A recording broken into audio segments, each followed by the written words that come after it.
নমস্কার, সংবাদ টিভিতে আপনাদের সকলকে স্বাগত। আপনাদের সঙ্গে রয়েছে আমি জয়শ্রী। 2021-এর বিধানসভা নির্বাচন খেলা তো হচ্ছেই। 3টে ম্যাচ হয়ে গেল, 5টা ম্যাচ এখনো বাকি। জয়ের শিরোপা উঠবে কার মাথায়? কে বাড়ি ফিরে যাবে খালি হাতে? এসব তো বলবে 2রা মে। তার আগে এই মুহূর্তে আজকে 2021-এর সংখ্যালঘু কাদের এই অনুষ্ঠানে যাকে পেয়েছি আমি জয়শ্রী, তাকে স্বাগত জানাবো আপনাদের সামনে। আমাদের সামনে উপস্থিত হয়েছেন हावड़ा জেলার बीजेपी नेता प्रकाश किल्ला जी। আসুন ताके स्वागत जानाई। आपको स्वागत है हमारे चैनल की तरफ से। एक आपको देख के एक बात मेरे जहन में आ रहा है, मिले हो तुम हमको बड़े नसीब से। अब टिकट मिलना बहुत नसीब की बात है। टिकट मिले तो राजनीति करेंगे, नहीं तो दल में अदला बदली करेंगे। आपको तो खैर टिकट हवराज से नहीं मिला है, तो आपको कभी ऐसा जहन में नहीं आया कि नहीं भाई चलो दल परिवर्तन कर लेते हैं, दल बदल हो जाते हैं? देखिए,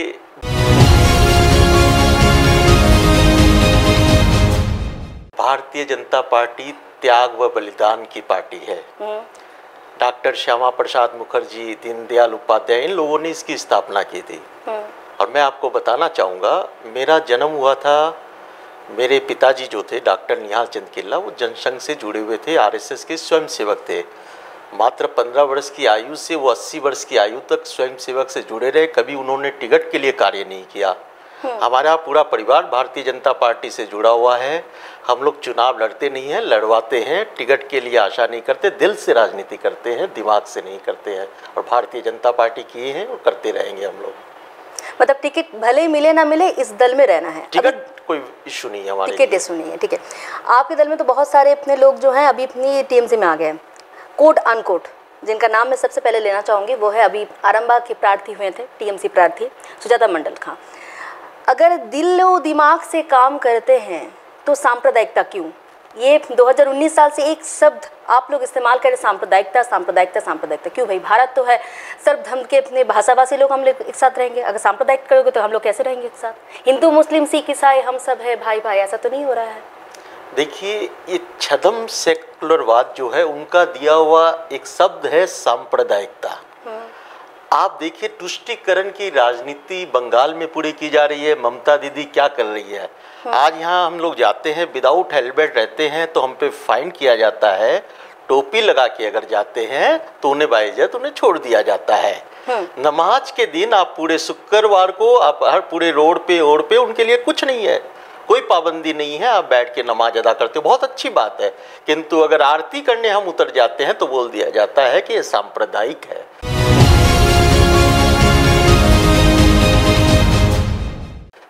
तो ये कैसी राजनीति है, कैसा संप्रदाय है, मैं नहीं समझता हूँ। हाँ, भारतीय जनता पार्टी ने राम मंदिर का निर्माण कराया।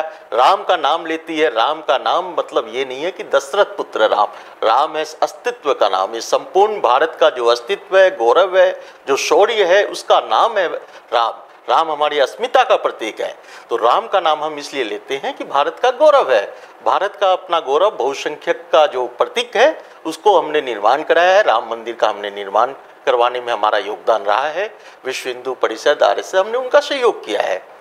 जैसे कि आप बोल रहे राम का जो नारा है, जय श्री राम, आप लोगों का जो नारा है, कभी ऐसा तो नहीं होगा अगर बंगाल में मान के चलिए सरकार बीजेपी की सरकार होता है, राम राम जपना पराया माल अपना, ऐसा तो नहीं होगा? देखिए, आप देख रहे हैं मोदी जी की सरकार आज 7 वर्ष हो गया है। पिछली सरकारों को देख लिए, एकदम पूर्णतया भ्रष्टाचार घोटालों से मुक्त सरकार है हमारी। और विभिन्न राज्यों में आप देखिए, यूपी में जाइए, योगी जी की सरकार देखिए, एक भी भ्रष्टाचार का आरोप नहीं है। गुजरात में आप देखिए, एक भी भ्रष्टाचार का आरोप हमारे यहाँ नहीं है। पारदर्शिता है हमारे यहाँ, वो रहेगी। इसका आश्वासन हम जनता को देते हैं। अगर बीजेपी सरकार क्षमता में आती है, क्या महिला सुरक्षित रहेंगे? देखिए, महिला सुरक्षा का जो बात है, भारतीय जनता पार्टी के जिन राज्यों में सरकार है, वहाँ रात में, आधा रात में अकेली महिलाएं, चाहे आप गुजरात में जाकर देख ले या आप यूपी में जाकर देख ले, आधी रात में निकल सकती है। नंबर 2, जो सांप्रदायिकता का ओर का जो नाम हमारे पे लगाया जाता है, मोदी जी ने सबसे पहला काम किया, स्वाभिमान जो था मुस्लिम औरतों का, उन्हें अपना स्वाभिमान उन्हें लौटाया। 3 तलाक पे उन्होंने बंद कराया। जो 3 तलाक फ़ोन पे कह दिया जाता था, तलाक तलाक तलाक और तलाक हो जाता था, उसको मोदी जी ने बंद कराया। 3 तलाक को सबसे पहले उन्होंने बंद कराया, मुस्लिम महिलाओं को उनका स्वाभिमान लौटाया। तो आपके हिसाब से क्या लगता है, अगर बीजेपी सरकार समता में आती है 2021 में, तो क्या हम हिंदू मुस्लिम के जो धर्म के जो निवासी हैं, जो हम लोग जाति हैं, एक साथ रहेंगे? हम लोग में भेदभाव नहीं होगा? संपूर्ण भारतवर्ष में रह एनआरसी तो लागू करोगे? एनआरसी और सीबीए ये जो है ये अलग चीज है। रजिस्ट्रेशन इसका मुस्लिमों से कोई ताल्लुकात नहीं है। जो भारतवासी है, जो इस राष्ट्र के हैं, इस मिट्टी में जन्म लिया है, वो इस देश के हैं, चाहे वो हिंदू हो, मुस्लिम हो, सिख हो, जाट हो, मराठा हो, कुछ भी हो, वो यहीं का है, यहीं रहेगा। लेकिन तो जो घुसपैठिए बांग्लादेश से आ रहे हैं, अफगानिस्तान से आ रहे हैं, ये रोहिंग्या जो इनका प्रवेश हो रहा है, उन्हें तो हम खदेड़ेंगे।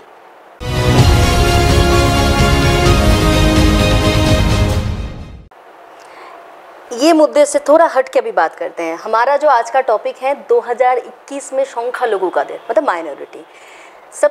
हम सभी को पता है 30% voter is the main x factor of the particular election. और इस साल का 2021 का जो इलेक्शन है वो हाई वोल्टेज इलेक्शन है। त्रिपाक्षिक लड़ाई हो रहा है। एक तरफ में है आपका टीएमसी सरकार, दूसरे हो गया बीजेपी भाजपा, और तीसरे में है जोट का वोट, जो कि कांग्रेस सीपीएम आईएसएफ महाजोट बने हैं, 3 बंदिश में हैं। तो क्या लगता है ये 30% जो माइनॉरिटी हैं, ये किनके ऊपर आस्थावान होंगे? देखिए, Bharatiya Janata party union civil code पे विश्वास करती है, एक पे सबको, हिंदू अलग, मुस्लिम अलग, ये जाति पाति की जो राजनीति है, भारतीय जनता पार्टी उससे अलग है, ऊपर उठ के राजनीति कर रही है। हमारे अंदर जो मुस्लिम है तो वो भी सर्वभाव है, और जो हिंदू है वो भी एक ही भाव है। मुसलमानों के लिए अलग, हिंदुओं के लिए अलग, सिखों के लिए अलग, ऐसा कोई हमारे यहाँ नहीं है। जैसा कि अभी खेल के मैदान में खेल होता है, ये समझ में आता है, मगर षड्यंत्र क्यों, इतना षड्यंत्र क्यों हो रहा है? ऐसा अपना आरोप टीएमसी सरकार ने लगाया है। बहुत सारे जगह में प्रचार करने जा रहे हैं प्रार्थी, उनको रोक दिया जा रहा है, ऐसा क्यों, ऐसा षड्यंत्र? देखिए, कल ही आपने सुना है दिलीप दा पर आक्रमण हुआ है, उनकी गाड़ी तोड़ी गई है। हमारे कम से कम 150 के करीब कार्यकर्ताओं की हत्या हुई है, रोज उन पे कहीं ना कहीं घायल होते हैं और हो रहे हैं। ये कौन करा रहा है? और अपने आप को बचाव के लिए ये लोग बोल देते हैं कि भैया नहीं ये कर रही है। षड्यंत्र कर रहे हैं, वो नाम हम पे लगा रहे हैं। हमारे कार्यकर्ता हॉस्पिटलाइज हो रहे हैं, घायल हो रहे हैं, अपने प्राणों की आहुतियाँ दे रहे हैं, और नाम कर रहे हैं कि हम पे षड्यंत्र किया जा रहा है। ये कैसी राजनीति कर रही है वो? आप बोल रहे हैं षड्यंत्र वो लोग कर रहे हैं। मैं एक जो एग्जाम्पल के बतौर, मतलब वो असली एग्जाम्पल हैं, जैसा कि है 6 तारीख को जो इलेक्शन हुआ है, हम लोगों ने देखा है कि वहाँ पे जो प्रार्थी हैं सुजाता मंडल खां, उनके ऊपर जो है टॉर्चर किया गया, उनको बतौर जो है पोलिंग एजेंट उनको रोका गया। ऐसा क्यों? अगर खेला करना है तो ओपन खेलिए ना। ये देखिए, भारतीय जनता पार्टी की कोई ऐसी पॉलिसी नहीं है। भारतीय जनता पार्टी द्वारा ना किया भी नहीं जा रहा है ऐसा कुछ। ये गलत आरोप है हम पर, और हमारे कोई भी कार्यकर्ता इस तरह का कार्य नहीं करते हैं, ना हम इसको चाहते हैं इस तरह के कार्य को। अगर ऐसा करना होता तो हम कभी के बंगाल में आ जाते। हम इस तरह का कार्य नहीं करते हैं। इस कार्यकर्ता को लेकर और भी आगे बात करेंगे, अभी वक्त हो गया थोड़ा सा ब्रेक का। কোথাও যাবে না, সঙ্গে থাকুন, সময় হয়েছে একটা বিরতির।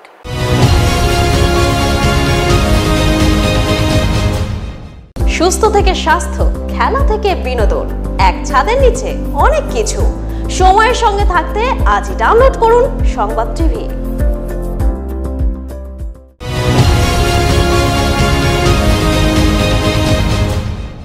ফিরে এলাম বিরতির পর, আপনারা দেখছেন সংবাদ টিভি। আলোচনা করছি 2021-এর সংখ্যালঘু কাদের।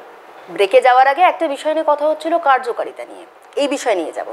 प्रकाश जी, ब्रेक से जाने से पहले अपने कार्यकर्ता के बारे में पूछा। अब बढ़ते हैं आपके क्षेत्र की ओर। बाली के जो प्रार्थी हैं, भाजपा प्रार्थी वैशाली डालमिया जी, सबसे पहले वो थे टीएमसी में। अगर खेला करना है तो दूसरों के अपने यहाँ से क्यों आप लोग किराए में ले रहे हो ना, मतलब उसको उनको खरीद रहे हो। लड़ाई करना है तो अपने अपने हिस्से से लो। किसने बोला आपको खरीद रहे हैं? वो आ रहे हैं, ये गणतंत्र है, लोकतंत्र है। व्यक्ति अपनी मर्जी से आ सकता है, किसी भी दल में जा सकता है। उनकी मर्जी थी, वहाँ उन्हें कार्य नहीं करने दिया जा रहा था, वहाँ उनके साथ दुर्व्यवहार हुआ था, इसलिए वो भारतीय जनता पार्टी जैसी पार्टी में आई और चुनाव लड़ रही है बाली से, और निश्चित रूप से वो विजय होने वाली है।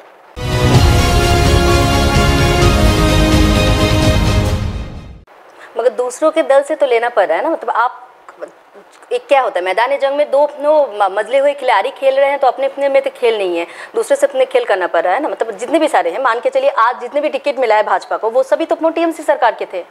नहीं, देखिए मैडम, ये लोकतंत्र है। लोकतंत्र में व्यक्ति स्वतंत्र है, किसी भी दल में जा सकते हैं, उन्हें लगा भारतीय जनता पार्टी एक राष्ट्रवादी दल है, राष्ट्र के लिए लड़ रही है, देश के लिए लड़ रही है। उन्होंने देखी है वहां की गंदगी, टीएमसी की गुंडागर्दी, तोलाबाजी, उन सब से परेशान होकर के, कटमनी, उन सब से परेशान होकर के वो लोग यहाँ पर आए हैं बीजेपी में। जितने भी बीजेपी में आए हैं, भारतीय जनता पार्टी में जो टीएमसी से आए हैं, वहां से परेशान होकर, उनकी गुंडाबाजी देख के, उनकी गलत हरकतें देखकर, दीदी और भाईपो का मेल देख करके वो लोग आए हैं यहाँ। आप यहाँ पे दीदी और भाईपों का राज बोल रहे हैं, आप लोगों के यहाँ पे अपने कोई राज नहीं है। एक बात बताइए, जो कोई भी आपके दल में आ रहा है, क्या वॉशिंग पाउडर निरमा हो जा रहा है भाजपा? उनको क्या उनके ऊपर, तो जब वो आपके दल में नहीं थे उनके ऊपर तो बहुत सारा आरोप आप लोग बोले थे, जब आप में आ गए तो उनका नहीं, देखिए ये आप जो बात बोल रही हैं, हाँ। देखिए व्यक्ति होता है।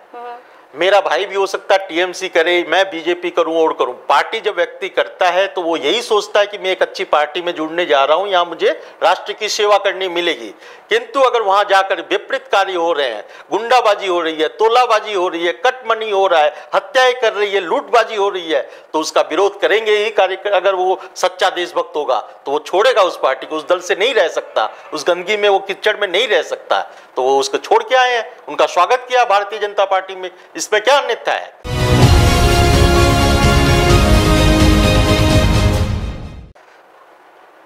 3 मैच हो चुका है, ठीक है। अगर मैं मान के चलती हूँ, लोकतंत्र में आप लोग विश्वास रखते हैं, गणतंत्र में आप लोग विश्वास रखते हैं। 3 मैच हो चुका है, बाकी है 5 मैच, अभी भी बाकी है। खेला मतलब बाकी है, प्रचार चल रहा है। क्या लग रहा है, बंगला के जो आवाम है, बौदला नॉय बौदुल चाहे, ऐसा चाहते हैं? पहला बात है मैडम, ये कोई मैच नहीं है, एक लोकतंत्र का बहुत बड़ा त्योहार होता है चुनाव, जिससे आप बोल रही है कि खेल। ये खेल बना दिया है लोकतंत्र को ममता ने, उनके भाईपों ने, यहाँ की टीएमसी की सरकार ने। ये खेल नहीं है, मैं एकदम कहना चाहूंगा, ये लोकतंत्र का बहुत बड़ा त्योहार है और सभी को वोट देने का अधिकार है। और ये इन्हें रोक रही है कई जगह, उसके बावजूद लोग उतर रहे हैं, भारतीय जनता पार्टी को ही वोट दे रहे हैं। क्योंकि इससे पहले यहाँ आप देख लीजिए वोट का प्रतिशत कितना बढ़ा है, अभी 80% के करीब जा रहा है, वोट दे रही है जनता को। लग रहा है परिवर्तन आएगा, भारतीय जनता पार्टी की तरफ जाएंगे तो लोग हमारी तरफ आ रहे हैं, भारतीय जनता पार्टी की तरफ आ रहे हैं, एक राष्ट्रवादी पार्टी की तरफ लोगों का आकर्षण हो रहा है। और निश्चित रूप से भारतीय जनता पार्टी की सरकार यहाँ आएगी, परिवर्तन आएगा, उद्योग धंधे आएंगे, शिक्षा में परिवर्तन आएगा, रोजगार आएंगे, युवाओं के लिए हम अनेक कार्य करेंगे। जैसे कि आप बोल रहे रोजगार के विषय में, इससे पहले ये तो अभी फिलहाल असेंबली इलेक्शन चल रहा है, जब लोकसभा इलेक्शन हुआ तो उस समय में तो आप लोग बोले थे कि 15 लाख आएंगे अकाउंट में, कहाँ आया? एज पार्टनर जो है प्रधानमंत्री जनधन योजना 500 क्या सबके अकाउंट में मिला? नहीं मैडम, ये बच्चों वाली बातें हैं कि 15 लाख आएंगे और आएंगे। ये किसानों का ऋण मुक्त किया, कितने कार्य किए हैं मोदी जी ने, उन कार्यों को आप देखिए। प्रत्येक व्यक्ति का अकाउंट खुलाया है मोदी जी ने जनधन योजना के तहत। आज उन्होंने उज्ज्वला योजना, महिलाओं के लिए कितना बड़ा कार्य किया है। जो महिलाएं चूल्हे में घिसी जाती थी, धुएं से उनके फेफड़े खराब हो रहे थे, लंग्स कैंसर हो रहा था, उन महिलाओं की मोदी जी ने सोची और उन्होंने गैस कनेक्शन दिया। उन्हें 5 करोड़ महिलाओं को गैस कनेक्शन दिया जा रहा है हमारी उज्ज्वला योजना के तहत। शौचालय बनाया मोदी जी ने घर घर में। आज वो शौचालय जो खुले में शौच जाते थे, उस तक हमारे प्रधानमंत्री मोदी जी ने सोचा। क्या आज कांग्रेस सोच सकती थी? ऐसा बहुत सारा बात बोले। और एक मैं विषय आपको मैं दोहराना चाहूँगी, वो है कि अपने जैसे आपने बताया कि जनधन योजना में सबको 500 रुपया करके मिला, वो भी मिला है किनको, जिनका अकाउंट जो है 0 बैलेंस में अकाउंट था, उनको मिला था। अब आप हिसाब से वोट से देख लीजिए, सबको मिला। आप बोल रहे हैं, मैं मान भी लेती हूँ, सबको मिला है। राजनीति इतनी करने वाले इंसान जब आते हैं, वो बहुत न प्रॉमिस कर लेते हैं। एम वक्त पे क्या वो माना जाता है? आम जनता का बात कौन सोचता है, बोलिए तो। देखिए, आप अगर यहाँ का देखेंगी पश्चिम बंगाल की हालत ये है, अभी असेंबली इलेक्शन यहाँ पर, और केंद्र में मोदी जी जो कार्य कर रहे हैं उस कार्य को देखते हुए ही यहाँ पर वोट देगी जनता भारतीय जनता पार्टी को। और ममता के कार्य को हमने देखा है, अभी भाजपा के कार्य को यहाँ नहीं देखा गया है, इसलिए जनता वोट करेगी भारतीय जनता पार्टी को। क्योंकि यहाँ परिवर्तन लाने के लिए यहाँ पर एक सुदृढ़ सरकार की आवश्यकता है, जो ये तोलाबाजी, घोटालेबाज, भाईपों की सरकार से मुक्ति की ओर जाने के लिए भारतीय जनता पार्टी को इसलिए लाना चाहती है यहाँ की जनता। जैसे कि अमित शाह जी ने एक टारगेट बंधा है, 200 से ज़्यादा सीट का एक टारगेट आप लोगों को दिया गया है, जो मैजिक फिगर है। क्या लग रहा है कि बंगला, इससे पहले सोनार बांग्ला नहीं था, आप लोग बोल रहे हो सोनार बांग्ला बनाओगे? देखिए, 10 साल तक यहाँ टीएमसी का रहा, गवर्नमेंट सरकार रही, एक भी उद्योग धंधा आप नहीं आया यहाँ पर। आप देख रही हैं नैनो टाटा का आ रहा था, उसको ममता ने रोका था, सबके सामने है। अगर वहाँ नैनो आ जाता तो आज सिंगूर में जो होता है, कलकत्ता की तो एक बहुत बड़ा विशाल सिटी बन गया होता सिंगूर, वहाँ एक छोटा मोटा चाय वाला भी 25,000 रुपया महीना वहाँ चाय का लगा के कमा लेता। किंतु आपने उद्योग धंधे यहाँ नहीं आने दिए, एक भी आपने अवसर ऐसा क्रिएट नहीं किया जहाँ रोजगार उपलब्ध हो। बेरोजगारी बढ़ी है 10 साल में। उससे पहले यहाँ 34 वर्षों तक लाल फीताशाही सरकार थी, जहाँ केवल मात्र लाल फीता लगा करके स्ट्राइक ही चलता था। हर दिन हड़ताल, मजदूरों की सरकार, मजदूरों का भला करने वाली। क्या भला किया उन्होंने मजदूरों का? किस मजदूर का भला किया? उससे पहले कांग्रेस और नस्ल, यहाँ चारों तरफ आप देखें तो अराजकता बंगाल का ये दुर्भाग्य रहा है कि आज तक केवल मात्र यहाँ अराजकता ही रही है। राजकता तो यहाँ रही नहीं है कहीं। पूरी तरह बंगाल को ध्वस्त किया गया है। अगर आप आज उदाहरण ले गुजरात का, तो रोल मॉडल बन चुका है आज गुजरात से वह अन्य किसी भी राज्य से आप बंगाल की तुलना करें तो बंगाल का ग्राफ आपको नीचे मिलेगा और अन्य राज्य का ऊपर मिलेगा। क्यों भाई? केवल तुष्टीकरण की सरकार है यहाँ। तुष्टीकरण की सरकार आप बोल रहे हैं, बंगला में हो रहा है, मगर बंगला में कुछ अगर उन्नयन नहीं हुआ है तो सारे बहुत सारे आदमी तो बंगाल में आके यहाँ पे अपने इंडस्ट्री शुरू किए हैं, बहुत सारा काम कर रहे हैं। देखिए, मैं ये बोलना भी चाहूँगा आपको कि पहले बंगाल में सुदूर राजस्थान, हरियाणा, पंजाब, बिहार, गुजरात और उत्तर प्रदेश से लोग आते थे यहाँ शिक्षा ग्रहण करने। मैं भी आया हूँ राजस्थान से, मेरे पिताजी आए, मैं तो यहीं पर जन्म है मेरा। तो वो लोग यहाँ आते थे। क्यों? यहाँ अपना धंधा करने, यहाँ रोजगार करने, यहाँ मेहनत मजदूरी करने, यहाँ की मिट्टी से वो घुल मिल जाया करते थे। उन्हीं के साथ आज दुर्व्यवहार होगा जा रहा है। उन्हें कहा जा रहा है दोहरी नागरिक, कि आप यहाँ के नागरिक नहीं हो। मैं आपके सामने एक उदाहरण देना चाहता हूँ। हावड़ा से ही एक कैंडिडेट है, मैं नाम नहीं लेना चाहूँगा, वो प्रचार में उतरे थे तो कुछ टीएमसी वालों ने उनमें कमेंट्स किया कि तू यूपी वाला है, तू यहाँ का नहीं है, बहिरागत, ये सब। हाँ, ये सब कहे जा रहे हैं। ये लोकतांत्रिक शब्द है, ये लोकतांत्रिक सरकार है। इस मुद्दे में बात करेंगे। अभी वक्त हो गया थोड़ा सा ब्रेक का। কোথাও যাবেন না, সঙ্গে থাকুন, সময় হয়েছে একটা বিরতির।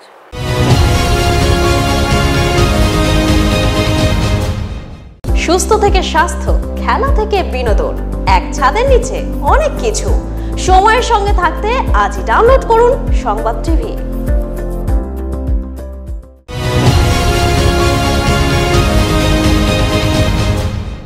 ফিরে এলাম বিরতির পর। আপনারা দেখছেন সংবাদ টিভি।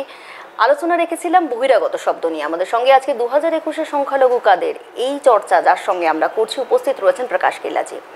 ब्रेक से जाने से पहले आप बहिरागत ये सब बोल रहे हैं, आप लोग भी तो बैरागी बोले हो। ममता बनर्जी जी इतनी जब प्रचार कर रहे हैं, बैरागी इतनी सब बोले हैं, वो बहिरागत बोल रहे हैं, बैरागी बोल रहे हो। नहीं, ममता जी को क्या कहा जाए। पाम का उन्होंने जो अभी लगाया कि भैया मेरा पाँव तोड़ दिया है, उनका आप देखिए बैसाखी पे बैठ करके वो किस तरह का नाटकबाजी कर रही है यहाँ पर बंगाल में। बंगाल की जनता बेवकूफ़ नहीं है कि उनके नाटक में आ जाएगी। उनका नाटक अब नहीं चलने वाला है। वैराग्य बोला है, ठीक बोला है, भारतीय जनता पार्टी गलत नहीं बोल रही है उन्हें। उनके एटीट्यूड, उनका भाव देखिए आपको खुद लगेगा। बैरागी बोले ये बात समझ में आ रहा है, मगर एक मुख्यमंत्री वो महिला हैं, उनको अपने जो शब्द प्रयोग किया है दिलीप घोष जी ने, भाजपा के राज्य सभापति, क्या ये सही था? देखिए, दिलीप दा कभी गलत नहीं बोले हैं आज तक। दिलीप दा उन्होंने पहले हमारे पार्टी के कार्यकर्ताओं को गलत शब्दावली का प्रयोग किया, उन्होंने तब बोला है, ऐसे नहीं बोला है दिलीप दा ने। मगर कोई अगर आप कुछ बोल रहा है अपने, क्या एक जनप्रतिनिधि को देख के अपने आदमी क्या सीखते हैं? सही शब्द प्रयोग, एक महिला को ऐसा अपना शब्द प्रयोग, ये कौन सा संवैधानिक हुआ? नहीं, दिलीप दा ने कभी उन्हें गलत नहीं कहा है, इज्जत करते रहे हैं। किंतु ये राजनीति जिस तरह की ममता जी कर रही है, ममता सरकार ने किया है इस बंगाल में, बंगाल की जो दुर्गति की है, तो कुछ सब तो निकल ही जाते हैं मैडम। राजनीति करने वाले राजनीति जीवन में कुछ सब तो बोल ही जाएंगे। आपको क्या लग रहा है कि अपने पहले में जब ममता बनर्जी जिस मुद्दे को लेकर ममता बनर्जी हुई हैं, मैं नंदीग्राम की चर्चा कर रही हूँ, अभी नंदीग्राम के मुद्दे में अपने अभी बहुत सारे जगह में हम लोग देखे थे कि ममता वर्सेस शुभेंदु, तो क्या है नंदीग्राम के में जो आवाम है अपने, वो ममता बनर्जी के ऊपर आस्था नहीं रखते हैं? आपके कहने के मुताबिक आप ये कहना चाह रहे हैं क्या? देखिए, शुभेंदु भी बहुत अच्छे राजनीतिज्ञ है और बहुत मंजे हुए हैं, बहुत अच्छे व्यक्ति है। भारतीय जनता पार्टी से उन्हें टिकट मिला है और वो जीत रहे हैं वहाँ। और पहली बार नंदीग्राम में भी 80% वोट हुआ है और ममता भी वहाँ समझ गई है कि भाई नंदीग्राम में मैं हार रही हूँ, और इसका उन्होंने एक तरह से देखा जाए तो प्रकट भी कर दिया है कि मैं हार चुकी हूँ नंदीग्राम में। वो बोल रही है मुझे जाने नहीं दिया गया रहा है, तो गलत बातें, ऐसा तो हुआ है, गलत बातें हैं मैडम, गलत बातें ये सब। मदरसा स्कूल में अपने ऐसा देखा गया, ईवीएम कैप्चर किया गया था। कहीं नहीं हुआ है, ये उनके द्वारा फैलाई गई दुष्चर्चा है, दुष्प्रचार किया जा रहा है पूरी तरह से। मतलब आपके कहने के मुताबिक भाजपा के ऊपर जो भी अपनी प्रचार किया जा रहा है वो अपना दुष्प्रचार। देखिए उनकी सरकार रही है अभी तक, भारतीय जनता पार्टी की अभी यहाँ पे कोई अस्तित्व नहीं था अभी तक, तो इस तरह का आरोप प्रत्यारोप वो कर रही है। ठीक है, करे। भारतीय जनता पार्टी लड़ाई लड़ रही है, लोकतंत्र की लड़ाई लड़ रही है और इस लड़ाई में हम जीतेंगे, हम इसी आशा के साथ आगे बढ़ रहे हैं। बांग्लार घरे फुटसे पद्म, बिल्कुल बिल्कुल बिल्कुल बिल्कुल निश्चित रहिए। बंगाल में पद्मों का अर्थ है शांति आने वाली है, उद्योग धंधे आने वाले हैं, रोजगार आने वाले हैं, शिक्षा क्षेत्र में उन्नतशील होने वाला है बंगाल। 294 सीट्स हैं, तो आप लोगों का जो मैजिक फिगर है, जो टारगेट दिया गया है 200 का या 200 के कुछ ज़्यादा, तो कितना सीट्स एक्सपेक्ट कर रहे हैं? बंगला के अवाम, हम आप बोल रहे हैं आप लोगों के ऊपर भरोसा रख रहे हैं, वो बदला नय बदल चाह रहा है, ये आप कह रहे हैं ना, तो कितना सीट लग रहा है 294 में? देखिए ये बात निश्चित है कि बदले की भावना से भारतीय जनता पार्टी कभी राजनीति करती नहीं है। वो देश की जनता के लिए राजनीति करती है, जनता के लिए भारतीय जनता पार्टी है, जनता से है भारतीय जनता पार्टी। और भारतीय जनता पार्टी अब की बार अमित शाह जी ने भी कहा है, उन्होंने भी पूरा डाटा देख करके ही कहा है, पूरा गणित यहाँ का देख कर कहा है, यहाँ के लोग जितने अशांत है, पीड़ित है, उनको देख के कहा है, यहाँ के जितने बेरोजगार है, अशिक्षित है, उनको देख के कहा है, यहाँ जितने लोगों का पलायन हो रहा है उनको देख कर कहा है, यहाँ की रोड की स्थिति, यहाँ की घरों की स्थिति को देख कर उन्होंने कहा है कि निश्चित रूप से हम 200 पार कर रहे हैं, हम सरकार बना रहे हैं बाकायदा, इसमें कोई दो राय नहीं है। कभी ऐसा तो नहीं होगा डबल इंजन सरकार?